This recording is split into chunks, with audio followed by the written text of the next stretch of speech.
we cannot get more than that, and I feel batting unit apart from Janit should take the responsibility. Do you really? Series জিতেও তানজিদ সাকিবের প্রশংসা লঙ্কান অধিনায়কের মুখে, দিলেন আরো অবাক করা তথ্য।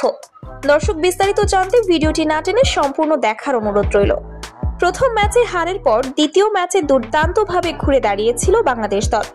ব্যাটে বলে নিয়ন্ত্রিত পারফরম্যান্সে জয় তুলে নিয়ে সিরিজের সমতা ফেরায় টাইগাররা। তবে সিরিজের তৃতীয় ও শেষ ম্যাচে ব্যাটিং বিপর্যয়ে পড়ে লজ্জাজনকভাবে হার মানে তারা। তবে সিরিজের এই তিনটি ম্যাচেই উজ্জ্বল ছিলেন তরুণ ওপেনার তানজিদ হাসান সাকিব।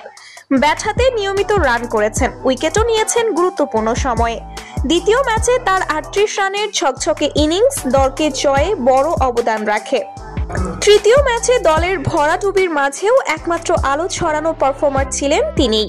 এই অসাধারণ পারফরম্যান্সের কারণেই ম্যাচ শেষে উপস্থাপকের এক প্রশ্নে শ্রীলঙ্কান অধিনায়ক নিসাঙ্কা বলেন, বাংলাদেশের প্রত্যেক খেলোয়াড়দের তানজিদ হাসান সাকিবকে দেখে শেখা উচিত।